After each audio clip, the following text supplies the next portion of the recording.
अमन अमान का गहवारा है, कसरत में वहदत की पहचान है, सेकुलरिज्म का परवरदा है। यहाँ सलाम भी है, यहाँ प्रणाम भी है, यहाँ जय श्री राम भी है। ये लोग वोट के स्वार्थ में जय श्री राम चिल्लाते हैं, लेकिन शायद रामचरित्र मानस नहीं पढ़ते होंगे। मैं पढ़ता हूं। राम कोई नारा नहीं है, राम विश्वास है। ये भौतिकता की नहीं, मन की प्यास है। राम नहीं मिलेंगे मंदिर के फेरों में, राम मिले हैं सबरी के झूठे बेरों में। राम मिले हैं सबरी के झूठे बेरों में, राम मिले हैं सीता की पावनता को, राम मिले हैं अंगद वाले पांव में। राम मिलेंगे मर्यादा से जीने में, राम मिलेंगे हनुमान जी के सीने में। राम आत्मनमन में, राम आत्मसमर्पण में, राम आज्ञा पालन में, राम आस्था में, विश्वास में, श्रद्धा में, श्रद्धालु में, विश्वास पात्र में। राम विनम्र स्वभाव में, राम मानव कल्याण में है, राम मानव सेवा में, खल्के खुदा को गुले गुलजार करने में है।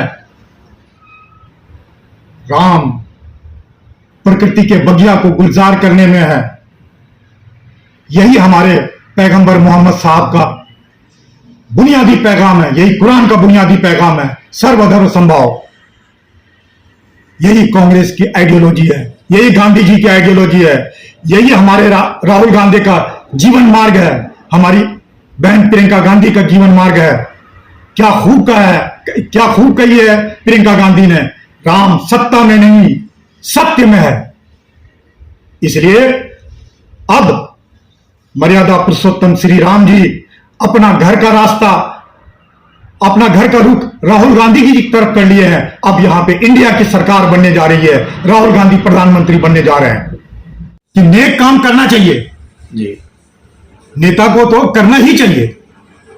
मैं करता हूं, किसी से पूछ लीजिए, मेरे वर्कर से पूछ लीजिए, मेरे किसी एक मतदाता से पूछ लीजिएगा, वो 100 डेड बॉडी गिनवा देंगे। लेकिन मैंने इसका आज तक प्रचार नहीं किया जनाब। लेकिन चुनाव के समय में जो सभा में कांग्रेस का सिपाही जी, पिछले 20 साल से ये काम कर रहा हूं।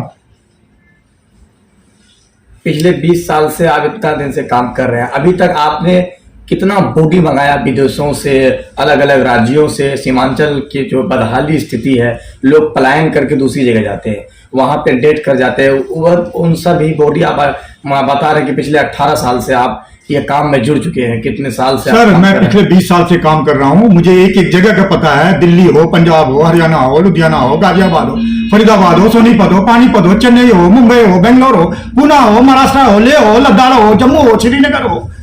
आधे सांस में आधे भारत का नाम गिना दिया। मैं वहां काम करता हूं।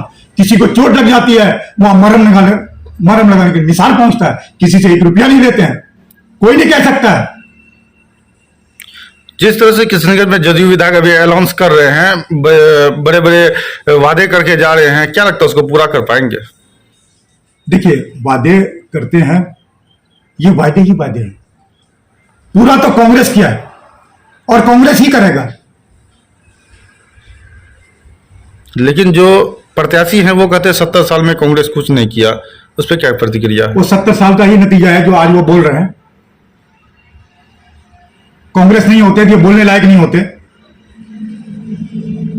अच्छा, देश में जैसे कि आप कांग्रेस के नेता हैं, बड़े लीडर हैं, आपने दिल्ली तक का सफर किया है, आप हमेशा देश भर की क्षेत्र भ्रमण करके आप देखते हैं कि अभी जो देश में गरीबियों को जो लूटा जा रहा है, जो महंगाई का दौर है, अगर आपकी कांग्रेस के मतलब इंडिया गठबंधन का अगर सरकार बनती है, क्या ये महंगाई कम होगी? जब भारत को आजादी मिली थी, ये भारत लूटा पुटा था, वहां से आधुनिक भारत बनाया। ये 70 साल ये गिना रहे हैं, ये 10 साल में ये लोग क्या किए? गरीबी, बेरोजगारी, पलायन नहीं रोक पाए। क्या क्या बोले सर? अगर कांग्रेस ने गलत काम किया था, जिसकी वजह से ये सरकार में आए, इसे कौन सा पूरा किया? सर सवाल मेरा है कि जदयू विधायक जो अभी बड़े बड़े वादे करते हैं, जैसे कि सीमांचल में कई बॉडी मंगाए हैं, चुनावी सभा में वो बात बोलते हैं, जनता के बीच रखते हैं, इस पे क्या वो प्रतिक्रिया देना चाहते हैं फिर जनता वही के? सवाल पूछते हैं बार बार डेड बॉडी का। मैं क्या कर रहा हूं, पूरा कांग्रेस के लाखों नेता नेकी दाहिने हाथ से करते हैं, बाएं हाथ को नहीं पता नहीं लगने देता है। ये काम तो करना चाहिए। लेकिन मास्टर मुझे साबित क्या करना चाहते हैं चुनाव के मुद्दे में बॉडी के बात खोल के? और सर साबित क्या करना चाहते हैं ये उनसे पूछिए। मैं भाषण नहीं करता हूं सर, सिर्फ काम करता हूं। मैं काम में यकीन रखता हूं। आपके बोलने से, जनता के बोलने से, जनता की पैरवी, जनता की परेशानी मेरे पास आता है। इससे पहले उसके मुंह से निकले मैं यही दुआ करता हूं, या खुदा, हे भगवान, मैं इनकी परेशानी का इसके परेशानी को डिलीवर कर दूं। या कटिहार किशनगंज जितने भी एमपी हैं उससे ज्यादा लोगों के संपर्क में रहे, ये बात तो मत कहिए सर। और मान लिया जनता को कोई शिकायत भी है तो इस टर्म में उसको और दूर कर देंगे। अब रही बात हमारे एमपी का, सर ये एमपी हमारे हाईली एजुकेटेड है, जीनियस है, इसके अंदर इंटेलेक्चुअल क्यूरियोसिटी है। सर ऐसा पढ़ा लिखा कहां है यहां पे? यहां तो अपने स्वार्थ के लिए लोगों को अपने गुफ्तार और रफ्तार से गुमराह करते हैं। ये हमारे एमपी डॉक्टर जावेद साहब ये लोगों को गुमराह नहीं करते हैं, ये बहुत ईमानदार है सर। ये किसी को गलत कामों में नहीं फंसाते हैं, केस मुकदमा नहीं करते हैं किसी के ऊपर, और ये कॉन्स्पिरेसी नहीं करते हैं। ये सच्चा, ईमानदार और लोगों के प्रति समर्पित है। और इस बार देखिएगा एमपी साहब पहले से ज्यादा इसके अंदर बदलाव होगा। बदलाव चुनाव हुआ था तो कांग्रेस प्रत्याशी डॉक्टर जावेद अख्तर को 1.5 लाख जो है 2 विधानसभा से वोट मिली थी, लगभग 1.5 लाख, जैसे कि अमोड़ और 22 विधानसभा से। इस बार यहाँ ये दोनों विधानसभा से जीते हैं। इस बार इस दोनों विधानसभा से क्या वोटिंग? अब सही सवाल पे आ गए। यही दोनों विधानसभा इसको जिता देंगे। पिछली बार 1.5 लाख वोट मिले थे, इस बार यहां से इनको 3 लाख वोट मिलने जा रहे हैं। जानते हैं जनाब, आपको पता ही नहीं है 2019 में एमआईएम उफान पे था और हमारे घर के कैंडिडेट मरहूम महमूद अशरफ साहब, अल्लाह उसको गरीब के रहमत करे, उसका घर था। उसके बाद भी उनको यहां पे हम लोग यहां लीड किए और यहीं से जीते। अब इस बार भी देख लीजिएगा, हम लोग कोई आज प्रचार नहीं कर रहे हैं सर। हमारे नेता राहुल गांधी, डॉक्टर साहब, कांग्रेस के कार्यकर्ता, मैं, ये दोनों विधानसभा में मुसलसल लोगों के तकलीफ, दुख में काम करते रहे। लेकिन इस बार का रणनीति कुछ अलग है, त्रिकोण चल रहा और तीनों रेस में है। अगले जो साल बीते, जो 2019 में चुनाव हुए थे, लेकिन वहां तभी एमआई और कांग्रेस का बाहुबली चल रहा था, लेकिन जदयू नहीं था। लेकिन इस बार आप गोदी मीडिया की तरह बात कर रहे हैं। नहीं, गोदी मीडिया नहीं, रेस में इस बार तीनों लग रहे हैं। आप रेस में, आप कहां पे हैं? आपके कौन सा पत्रिका करते हैं आप? कोई रेस में नहीं है, यहां सिर्फ कांग्रेस कांग्रेस कांग्रेस है। क्या जनता जो नाराज है, जो जनता मिले नहीं है अब एमपी साहब से 2019 के बाद, जनता नाराज है, क्या इस बार चुनाव में वोट देंगे? जनता नाराज नहीं है दोस्त, जनता नाराज नहीं है। कुछ ऑपोजिशन के लोग नाराज हैं, वो लोग हवा फैला रहे हैं। हमारे एमपी इतने मिलनसार, इतने लोग कॉन्स्पिरेसी करते हैं, साजिश करते हैं।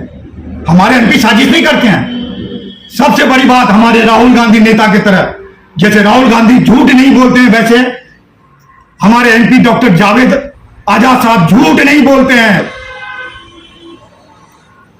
आप देख लीजिएगा, 26 तारीख को वोटिंग है, 4 तारीख को रिजल्ट होगा। पिछली बार 3,68,000 वोट से जीते थे, 3,68,000 वोट लाए थे। इस बार देख लीजिएगा, यही दोनों विधानसभा 3 लाख वोट देंगे, 6,68,000 हो जाएगा। अभी 3-4 दिन बाकी हैं, अजीब ना ये 7 लाख से ऊपर पार कर जाए।